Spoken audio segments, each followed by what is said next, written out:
maw'idakum bitakbir.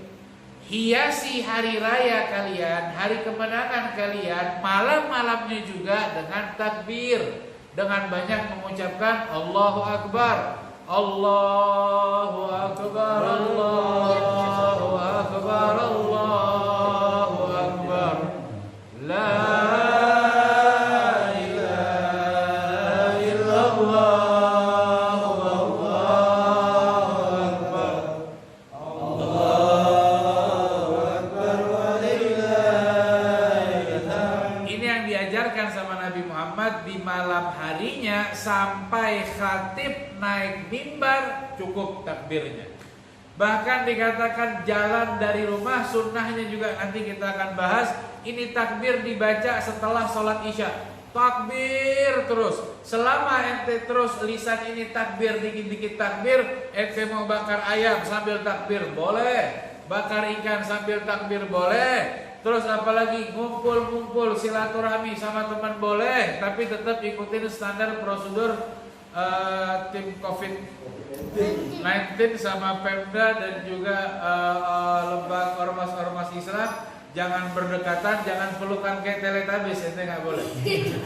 Apalagi berpelukan sama yang bukan muhrimnya, ini juga dilarang. Tetap takbir selama masih jaga jarak, nggak ada masalah. Yang tidak dianjurkan, bakar ayam tidak, bantu tidak, nyiapin makanan tidak, bagian makannya doang. Habis makan dia main Mobile Legends, nggak mau cuci piring, nggak mau ngapa-ngapain. Ini yang nggak diizinkan. Dan nggak takbir lagi. Dan ini yang nggak diizinkan. Tapi di sini orang-orangnya orang-orang Masya Allah juga semuanya. Dan Nabi Muhammad juga mengingatkan untuk memuliakan malam dengan takbir, banyak-banyak bertakbir. Tapi ini takbir hukumnya sunnah ya. Salat Idul Fitri juga hukumnya sunnah muakkadah. Jangan sampai kita memuliakan atau mengerjakan perbuatan yang sunnah, tapi justru kita mengerjakan hal yang haram. Apa itu? Kumpul laki perempuan bukan muhrim hukumnya.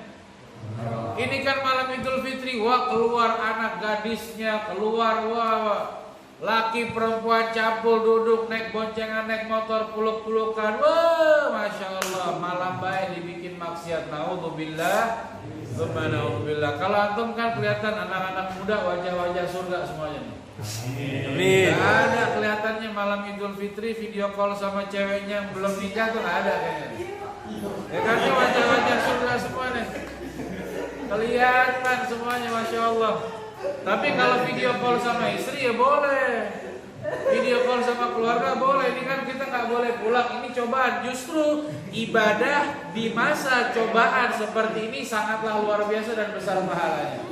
Dan juga jangan dilupakan menghidupkan malam Idul Fitri itu sunnah. Tapi mengganggu orang lain hukumnya bakar petasan ganggu orang lain nggak? Ganggu. Geber-geber knalpot. Nuaiman.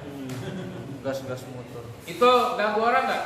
Ganggu. Kita nyebutnya Allahu Akbar, Allahu Akbar, tapi orang ya Allah, ada yang jantungan, ada yang anak kecil nggak bisa tidur. Kita pikir oh nggak ada urusan, yang penting kita hidupkan malam Id dengan takbir yang begitu, pakai bajunya baju sunnah, tapi hakikatnya dosanya sangat besar.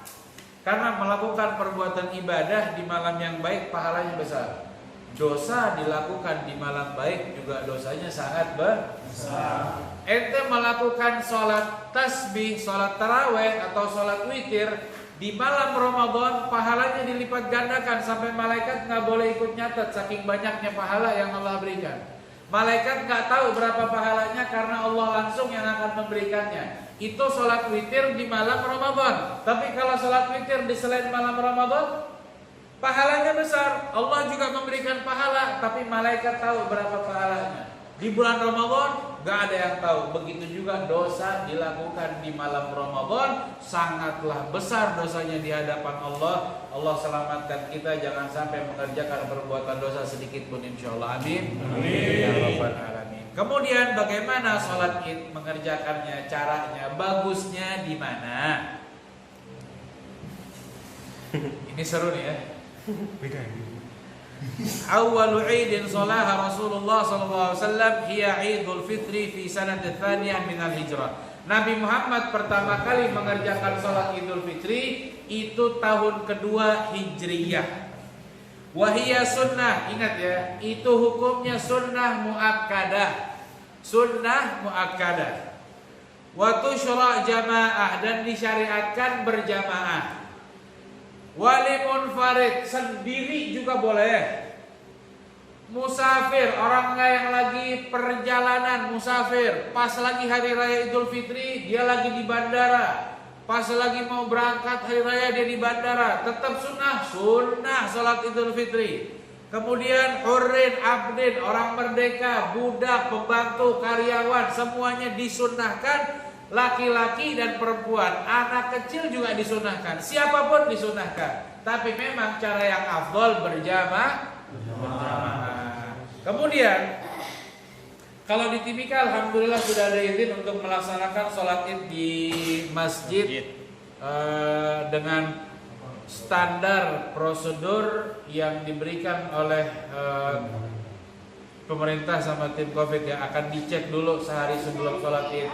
Ini semuanya tentunya untuk tujuannya menjadikan masjid itu tempat maslahat untuk umat yang banyak. Jangan sampai masjid dibuka tapi menjadikan mudarat yang banyak, maka itu bukan lagi fungsi masjid. Kita mengikuti standar prosedur dan mengikuti apa yang diajarkan Islam, sehingga masjid fungsinya tetap menjadi sarana manfaat bagi seluruh umat, khususnya di hari raya Idul Fitri. Di saat itu harinya kemenangan, doa dikabulkan, kita minta kepada Allah mudah-mudahan di hari raya Idul Fitri sholatnya kita Allah angkat dan bersihkan sebersih-bersihnya seluruh wabah penyakit dari negeri kita tercinta. Amin ya rabbal alamin. Kemudian la ilaha illallah Muhammadur Rasulullah. Waktunya ini dari terbitnya matahari sampai waktu zuhur, itu waktunya. Artinya dari jam 6 boleh, jam 7 boleh, jam 8 boleh, sampai waktu zuhur itu udah gak boleh lagi. Tapi afdolnya dikerjakan antara jam 6 sampai jam 7. Tapi alhamdulillah Pemda sini ngasih sampai waktu 2 jam. Nanti puas-puasin itu sholatnya, terserah. Tapi insya Allah kita sholat idnya tetap sholat insya Allah ya. Wa fi'luha fil masjid afdol. Mengerjakan sholat id di masjid lebih afdol kalau masjidnya cukup. Kalau masjidnya tidak cukup, maka di lapangan luas itu jauh lebih afdal. Rasulullah pernah mengerjakan sholat id itu di padang pasir, semuanya terbuka dan keadaannya seperti itu. Maka ada ulama mengatakan sholat sunnahnya di lapangan terbuka karena itu pernah dilakukan sama Rasulullah, dan juga dilakukan di masjid karena itu pernah dilakukan oleh Rasulullah SAW. Jadi dua-duanya nggak ada yang salah. Yang salah nggak sholat ngomongin di masjid nggak sholat, di lapangan juga nggak sholat, tapi ngomongin orang. Adapun orang yang melarang untuk mengerjakan sholat di majelis, kita berpikir baik, tujuannya baik mungkin. Tadinya kan kita sudah niat untuk sholat di sini, tapi ada anjuran, ada larangan juga untuk dialihkan ke masjid terdekat agar kontrolnya lebih enak. Itu salah satu alasannya. Agar menjadikan syiar itu lebih berkumpul. Jadi kalau satu wilayah di sini sholat, di sini sholat, di sini sholat, di sini sholat, ini seakan tidak menunjukkan syiar Islam menurutnya. Jadi dijadikan satu tempat biar menunjukkan Islam bersatu, berdoa kepada Allah Subhanahu Wa Taala. Karena memang doa, semakin banyak orang yang berdoa semakin diterima oleh Allah Subhanahu Wa Taala. Dan itu tujuannya, makanya setelah nanti rekaman baru kita bahas panjang lebar. Jadi ingat, sholat ini sunnahnya berjamaah. Kalaupun nggak berjamaah, kesiangan, karena malamnya kita bakar-bakar toh.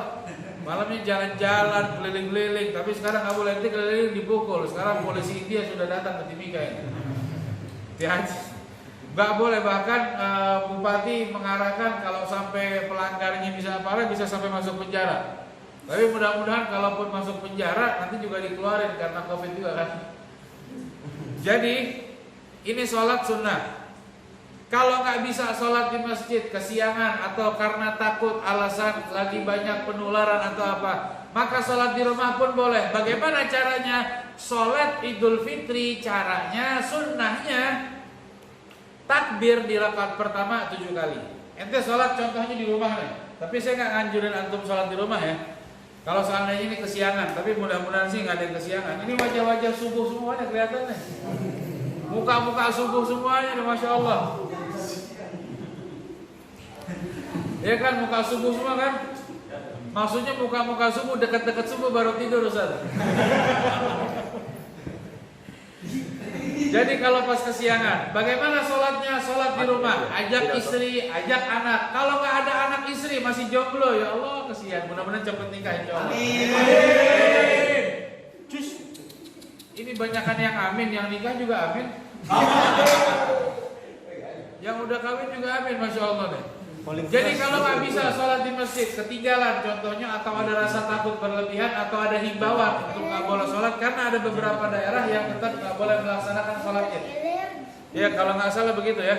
Ada beberapa daerah yang zona merah nggak boleh melaksanakan sholat id di masjidnya, jadi tetap sholat di rumah. Maka bagaimana sholatnya? Kalau punya keluarga, ajak anak istri sholat. Bagaimana sholatnya? Sunnah Idul Fitri lillahi ta'ala, Allahu Akbar. Itu takbir utama kan? Itu takbiratul ihram. Habis itu takbirnya berapa kali? Setelah takbir itu baca doa takbir, Allahu Akbar kabira walhamdulillahi katsira wa subhanallahi bukratan wa asila sampai akhir. Setelah itu Allahu Akbar subhanallah walhamdulillahi wa la ilaha illallah Allahu Akbar. Allahu Akbar subhanallah alhamdulillah wa la ilaha illallah Allahu Akbar. Berapa kali takbirnya? 7 kali sama takbiratul ihram, atau berarti 8 kali sama takbiratul ihram? 7 sama takbiratul ihram. Itu yang mengatakan seperti itu yang biasa dikerjakan di Indonesia. Tapi kalau lupa gak ada masalah. Jangan ente lupa Allahu Akbar karena mikirin juga kan. THR belum turun lagi, aduh. Sholat Idul Fitri Allahu Akbar, aduh saya punya kerjaan ini belum dibayar-bayar lagi nih sama Habib, aduh. Pikiran contohnya. Ini Habib utang lama banget bayarnya gitu, Allahu Akbar sampai lupa ini berapa takbir kan? Sudah berapa takbir ini? Kalau udah berapa takbir bagaimana? Oh, udah lanjut baca Bismillahirrahmanirrahim Alhamdulillahirabbil alamin. Sunnahnya disebut bacaannya ya. Sunnahnya dikeraskan suaranya. Setelah itu rakaat pertama selesai baca surat, bangun rakaat kedua Allahu Akbar 5 kali. Takbirnya juga di sela-sela takbir baca subhanallah walhamdulillah wa la ilaha illallah wallahu akbar. Setelah itu salam. Mau ada khutbah, kalau paham rukun dan syarat khutbahnya pun nggak ada masalah khutbah. Yang dengar siapa? Anak istri, nggak apa-apa. Kenapa? Ikutin sunnah. Ngikutin sunnah di akhir zaman pahalanya bagaikan orang yang meninggal syahid. 100 orang meninggal syahid diberikan pahalanya untuk kita. Walaupun begitu kita khutbah Jumat, khutbah Idul Fitri di rumah nih, pakai buku atau pakai tulisan, yang penting belajar syarat rukun sahnya aja. Begitu, dan itu khutbah pun sunnah. Karena di zaman Rasulullah pun Rasulullah mengatakan sholat Idul Fitri sunnah. Setelah itu ada 2 rukun khutbah singkat. Yang mau dengar silakan, yang mau jalan pun silakan. Tapi tentunya yang duduk mendengar jauh lebih afdal. Kemudian nih si bapak tiba-tiba khutbah, Bismillahirrahmanirrahim, Allahu Akbar. Ada takbirnya juga di khutbah Idul Fitri. Anaknya mainin, wah istrinya ketawa, aduh saya pesuabi nih, saya tahu kelakuannya. Baru dia mau khutbah lagi, Abu Nawas, terserah biarin. Mau dibilang apa aja, kita menghidupkan sunnah Nabi Muhammad agar mendapatkan pandangan kasih sayang dari Allah Subhanahu wa Ta'ala. Itu cara kalau seandainya sholat di rumah. Kalau nggak ada istri, nggak punya anak, atau belum menikah, sholat sendiri, nggak perlu video call sama pacar ente, sayang. Kita mau sholat sunnah dulu, mau dilihat kan.